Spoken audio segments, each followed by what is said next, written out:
Me honra muito em me acolher na instituição e me permitir debater de um modo cientificamente respeitável e humanamente amoroso o tema da família.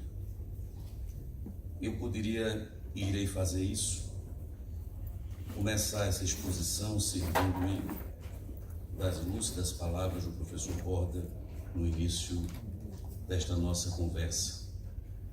Um dano à família é um dano à sociedade. E a sociedade não pode dar evidência, quedar-se em silêncio diante dos danos profundos que se verificam no eixo da família, provocados por aqueles que mais deveriam dar exemplo de amor, os pais. Trago-lhes o tema transtornos da personalidade e responsabilidade civil por abuso da autoridade parental. Um tema que, se nós nos vincularmos apenas à legislação infraconstitucional brasileira, seria de muito fácil solução. Todavia, não se compreende esse tema sem uma revisitação ao próprio conceito da personalidade e sob a ótica que temos hoje da proteção constitucional à livre manifestação dessa personalidade. Se tínhamos antes, por herança romana, uma família estruturada onde o chefe, o homem, maritus caput est uxoris, o marido é a cabeça da mulher, e o exercício pleno do pátrio poder, tendo na filiação um objeto, hoje a sociedade não admite mais esses conceitos. E mesmo a reformulação conceitual do pátrio poder para o poder familiar não se resume apenas a um compartilhamento do exercício da autoridade parental entre o marido e a mulher, porque o legislador foi cuidadoso ao colocar o princípio do melhor interesse da criança como balizador dessa relação. A criança não é, por ser incapaz, um objeto a serviço da manipulação e da vontade dos pais. Antes, é um ser em desenvolvimento. E esse em desenvolvimento significa o ponto fundamental da retomada desse conceito jurídico secular, milenar, que é a personalidade. Curiosamente, o direito foi construído a partir de uma visão antropocentrista. Colocou o homem como eixo fundamental de suas preocupações. Estar no direito como eixo fundamental das preocupações dessa ciência é ser, em síntese, aquilo que conceitualmente todos nós aprendemos nos primeiros degraus da faculdade: ser sujeito de direitos e obrigações. Curiosamente e paradoxalmente, esse conceito de ser sujeito de direitos e obrigações, ao par de emprestar total dignidade ao ser humano, no sentido da nobreza de ser o centro das atenções dessa ciência, é o mesmo conceito que o encarcera, diminuindo-o. Ser apenas sujeito de direitos e obrigações não explica o homem. E a sociedade em que vivemos apresenta disfunções alarmantes nesse esquecimento acerca da natureza humana. A família como ambiente de disfunção, um fenômeno mundial. Outra vez eu me sirvo de suas palavras, professor. A estratificação social não faz localizar nem bem, nem mal, nem melhor, nem pior os ambientes de violência. Eles estão nas classes mais pobres e estão nas mais ricas. em diferentes modalidades de abusos. Mais que isso, eles estão nos países subdesenvolvidos e nas nações mais desenvolvidas. Média geral, 1 a cada 5 crianças do mundo é vítima de abuso. Na África, as crianças são vendidas a $60.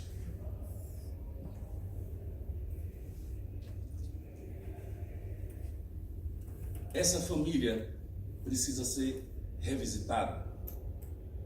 E o desafio maior da ciência jurídica hoje é construir normas que possam quebrar as paredes e as celas dessa família e visitar um ambiente interno onde o desenvolvimento dessa personalidade se dá. Esse é um garoto de 5 anos. Semana passada, em Cuiabá, no Mato Grosso, foi resgatado pela Delegacia de Proteção da Criança e do Adolescente. Seus pais, melhor dizendo, seu pai e a sua madrasta, o castigavam imoderadamente, apagavam nele os cigarros. Ele tinha o órgão genital completamente depauperado, porque amarrado em um saco como castigo por urinar inadequadamente. Esta é uma fotografia que me parece que não está saindo bem, mas ali temos no canto direito uma criança apanhando, no canto esquerdo acima uma dependurada. O pai pendurava uma das crianças para poder bater na outra, na Índia. Aqui na França, a fotografia é apenas uma imagem para poupar a criança. A criança foi espancada até a morte pela família por se recusar a fazer os trabalhos de casa. Em Argélia, em 2017, um pai dependurou no 15º andar uma criança e publicou na rede social que ou alcançaria 1000 likes ou a jogaria fora. A polícia, ele justificou que estava em busca da fama. Mas não são apenas as violências físicas que amaldiçoam a família de hoje. Muito ao contrário, a psicologia moderna informa que as violências psíquicas se constituem hoje na mais brutal forma de abuso. As palavras, o açoite à autoestima, as humilhações constantes. As palavras são iguais aos golpes. E a violência verbal também é uma violência. Sem percebermos, estamos inseridos em uma sociedade que, a pretexto de educar, a pretexto de formar pessoas que possam compartilhar o mesmo ambiente social, acabamos por adoecer nossas crianças e jovens. Daí o desafio do direito, porquanto não parece razoável que todos esses episódios se proliferem nas sociedades de todos os continentes, quando, por exemplo, no Brasil, nós temos uma Constituição que determina como princípio fundamental o da paternidade responsável. A família continua sendo a base da sociedade e os princípios que a regem devem ser o da dignidade da pessoa humana e igualmente o da paternidade responsável. É dever da família, da sociedade e do Estado assegurar à criança, ao adolescente e ao jovem com absoluta prioridade a dignidade, o respeito, a liberdade, a convivência familiar e comunitária, e colocá-los a salvo de toda forma de negligência, discriminação, exploração, violência, crueldade e opressão. O Código Civil, em seu artigo 1634, nada mais faz do que regulamentar essas condutas.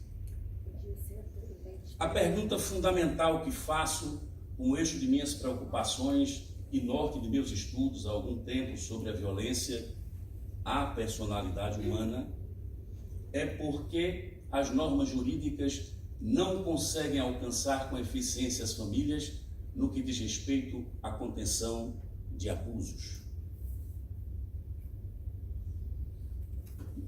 Por isso, eu proponho aos senhores uma revisitação do conceito de personalidade.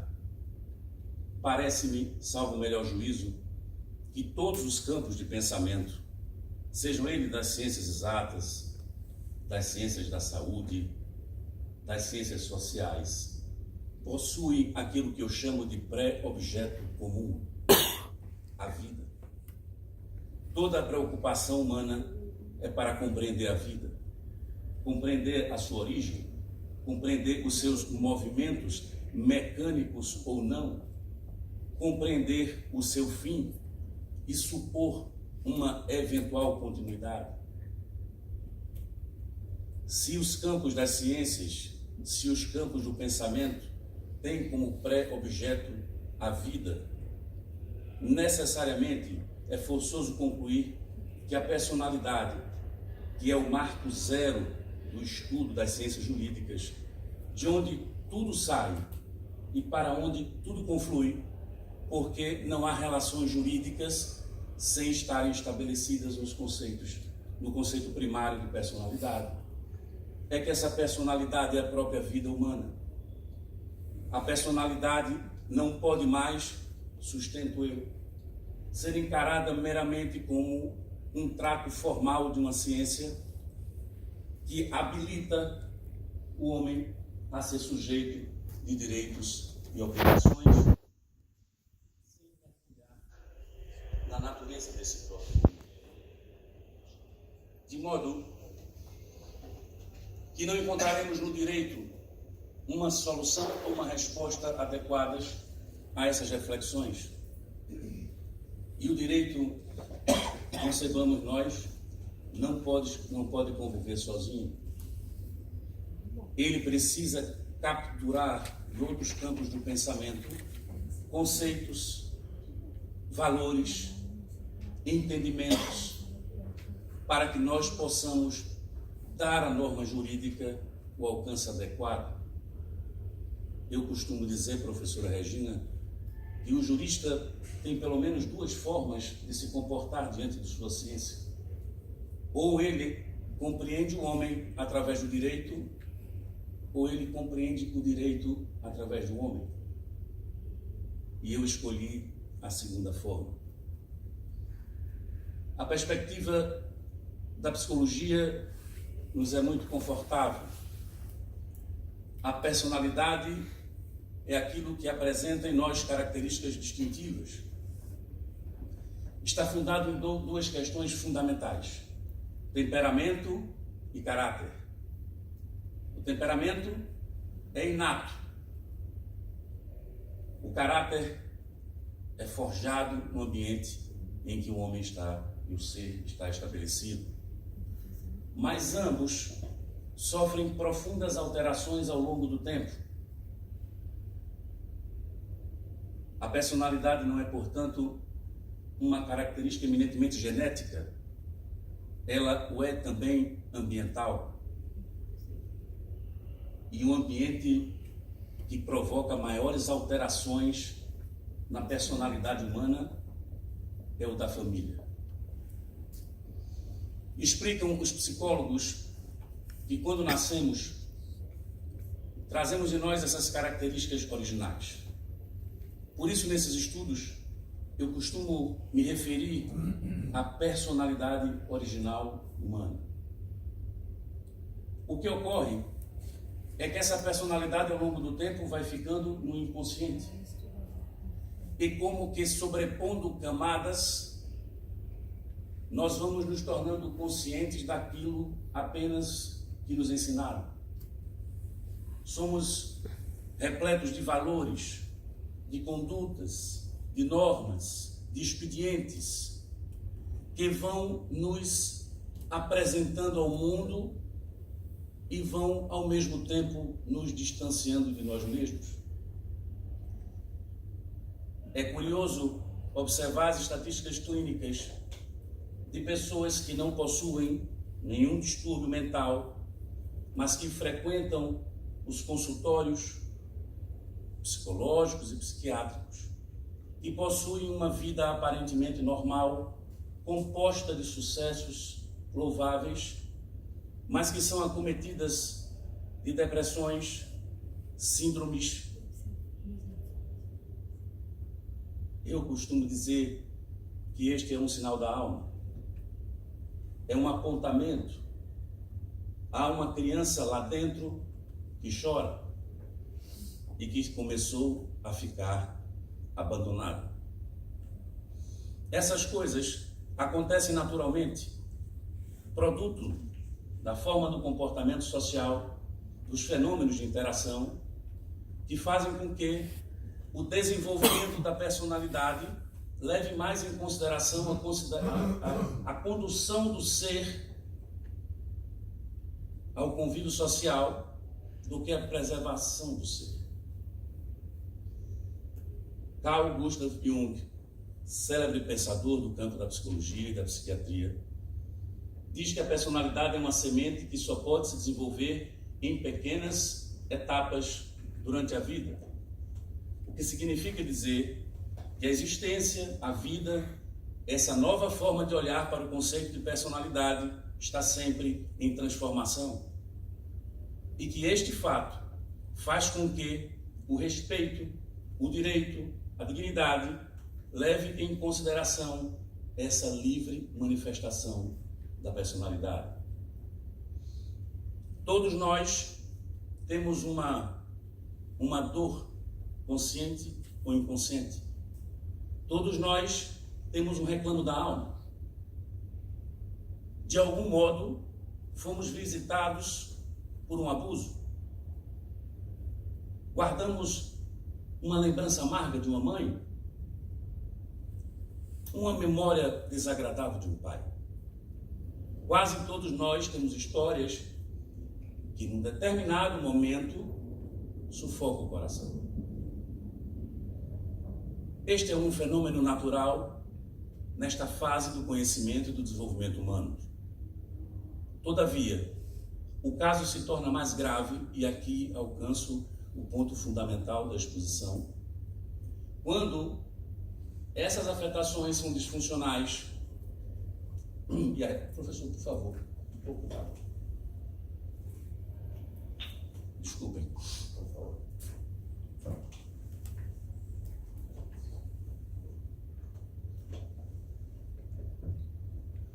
E afetam de modo imoderado essa determinada personalidade original. Chegamos aos transtornos da personalidade. A personalidade como máscara social. Este nome personalidade, etimologicamente personae, está vinculado às máscaras romanas, aos teatros, de modo que, curiosamente, tomamos por empréstimo algo que parece falso. Existem certos indivíduos que conscientemente agem com máscaras, que se exibem no contexto social de uma maneira não genuína. São esses os dotados de transtornos da personalidade. A Associação de Psiquiatria Americana distingue no chamado Cluster B, ou Grupo B, essas espécies de transtorno. São eles a personalidade histriônica, borderline, narcisismo ou perversão narcísica e personalidade antissocial, o que vulgarmente nós conhecemos como psicopatas.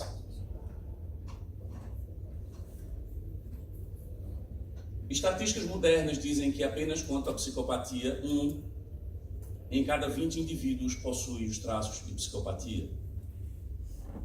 Isso pode parecer pouco, mas este auditório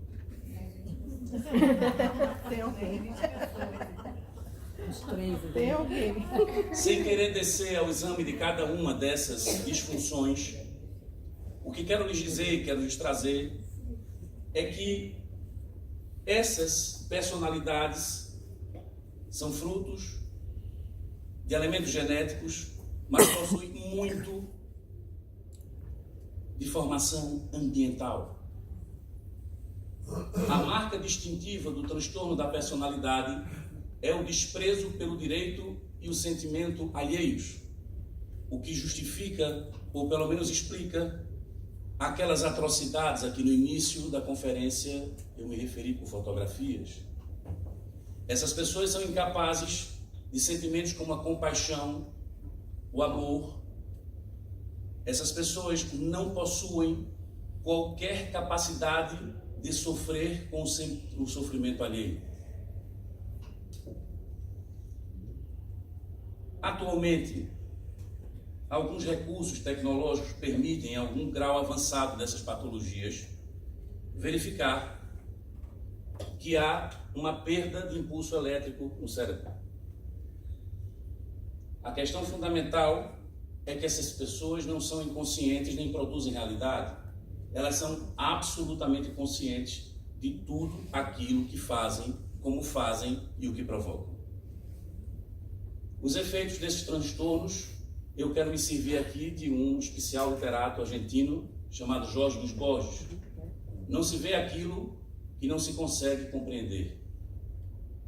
Como estamos afastados do eixo da família e não temos recursos para examinar como essas pessoas portadoras dessas disfunções tratam seus filhos, não podemos compreender o grau de atrocidade que isso revela. Doenças degenerativas, depressão, suicídio, de tal maneira que a terapia indicada para as pessoas, para esses filhos que convivem com pais portadores dessas debilidades, é o que os americanos chamam de no contact, nenhum contato. O afastamento integral das relações entre pai e filho é o que é recomendado hoje pela psicologia. De tal maneira que esses seres humanos que conseguem escapar das atrocidades praticadas pelos pais são chamados de sobreviventes, mas o impacto social que isso traz é profundo, porque são esses que irão violentar suas mulheres, são esses seres humanos que praticarão novos abusos contra filhos, são essas pessoas que estão criadas na cela da família que irão desenvolver uma sociedade patológica. E por quê? Os índices da Organização Mundial de Saúde dizem que a segunda maior causa de morte entre pessoas de 15 a 29 anos de idade é o suicídio. Essas pessoas começam a achar o ar irrespirável. A cada 40 segundos, uma pessoa se suicida no planeta.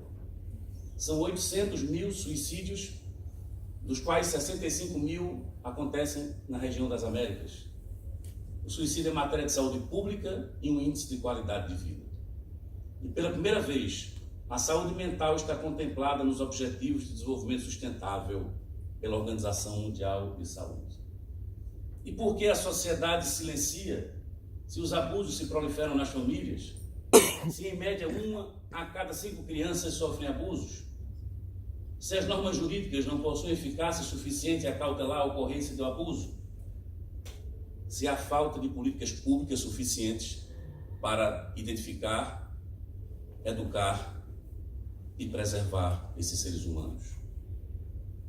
As conclusões são as seguintes: há milhões de pessoas espalhadas pelo mundo vítimas desses abusos, às vezes físicos e sempre morais. Essa circunstância esfacela as famílias, deteriora o tecido social, aniquila o indivíduo, formata relações hipócritas e desacompanhadas de elevação espiritual. Os atos abusivos praticados pelas pessoas portadoras de transtornos de personalidade são ilícitos. E não existe causa de exclusão de responsabilidade. O abuso no exercício do poder parental é justificativa para a perda do poder familiar. a responsabilidade civil e criminal é evidente. A minha última reflexão que lhes trago é essa fotografia que diz um pouco sobre o que penso das relações entre pais e filhos. Os pais retiram de si para dar aos filhos. Pais doentes formam filhos doentes. Pais saudáveis formam filhos saudáveis. Se nós desejarmos, de fato, modificar essa sociedade, combater os abusos, compreender uma dinâmica de vida de modo equilibrado, com justiça social e respeito à dignidade da pessoa humana, devemos começar por nós, voltarmos à criança que temos dentro de cada um de nós, reexaminarmos no que nos transformamos, e a partir daí o direito terá sentido, porque fundamentalmente cuidará da vida. Muito obrigado.